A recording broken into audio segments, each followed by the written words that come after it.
Autumn has arrived in the 100 Acre Wood. It's time for the annual kite-flying festival. This is Winnie the Pooh's Blow, Wind, Blow. One blustery day in the 100 Acre Wood, Kanga was helping Roo get ready for the Autumn Kite-Flying Festival. Everyone made a special kite to fly in the festival to welcome fall. "My stripedy kite will fly tiggerifically high," said Tigger. "Ha ha," said Rabbit. "Not as high as my sturdy carrot kite." "My kite may look like a book," said Owl, "but she's light as a feather." "And my kite is the color of trees," added Roo proudly. "Oh, bother," said Pooh. "My kite is the stickiest. It must have been that smackerel of honey I had for breakfast." "Sorry, Eeyore," said Rabbit, shaking his head. "You're going to have to fix your kite before you can be in the festival. It's gone and lost its tail, just like you." "Look, Eeyore," called Roo, waving something in the air. "I found your kite's missing tail." "Gee, thanks," said Eeyore. "But I'll probably just lose it again." When it was time for the festival, the wind had died down to a whisper. "Oh dear," said Kanga. "I'm afraid we've lost our windy day." "Wait, Mama," cried Roo. "I'm running as fast as I can to get my kite up in the air." "This is ridiculous," Tigger complained. "I can't even bounce my kites up there, and bouncing is what Tiggers do best." Poor Owl tried to get a flying start with his kite, but he ended up getting tangled in a tree branch. Everyone was very disappointed. "Well," said Kanga, "the wind, just like other things in nature, is unpredictable." "What does that mean, Mama?" asked Roo. "Just this, Roo," she explained. "Listen carefully. So very often the wind comes and goes. It whispers when calm and howls when it blows." "Oh my," said Pooh thoughtfully. "Since the wind comes and goes so quickly, maybe the sun does too. I better go get my umbrella just in case it rains." "Let's meet back here for the kite-flying festival when the wind starts up again," said Kanga.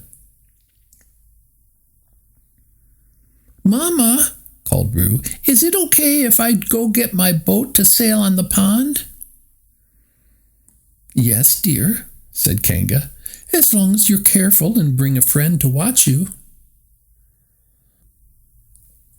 "I'll come with you, Roo," said Piglet, "and look for acorns."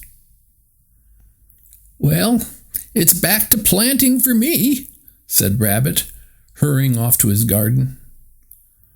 "Watch this, buddy boys," cried Tigger. "I spy some leaves just waiting to get bounced." While Tigger was busy bouncing, Owl headed home to pull the leaves out of his feathers. When Owl opened his door, a gust of wind blew all the pages off his table. "Good heavens!" cried Owl. "The wind could certainly use a lesson in how to keep things neat and tidy."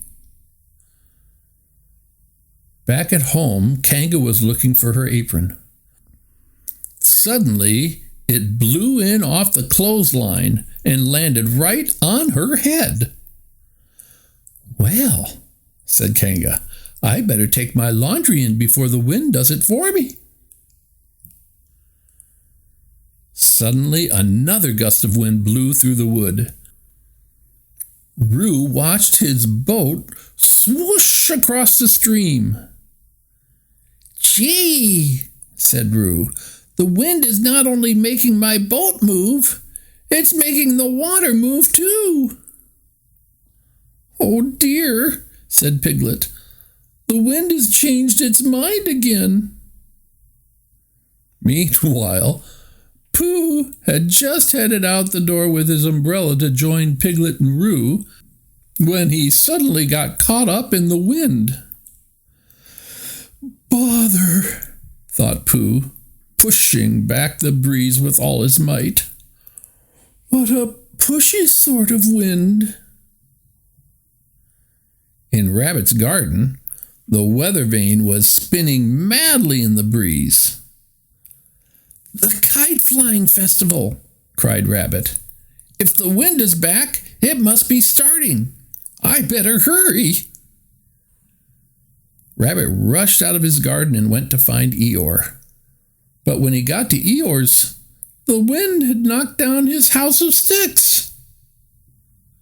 "Come on, Eeyore," cried Rabbit. "Let's catch this wind while we can. We'll rebuild your house later. And don't forget your kite tail." Tigger noticed that the leaves on the ground were now swirling all around him. He even got some help bouncing from the wind. "Hoo-hoo-hoo!" he cried. "What a ride! Blow, wind, blow!" When he got to the festival, he saw his friends holding tightly onto their kites. "Hurry!" cried Roo. "We don't want the wind to change its mind again." "You're right," said Kanga. "On your mark, get set, fly!" And before Tigger could say, "What a wonderful wind!" a great big whoosh lifted the friends right off the ground and carried them up into the air with the kites. "Wow!" cried Tigger. "Now that's what I call some high flying, pals."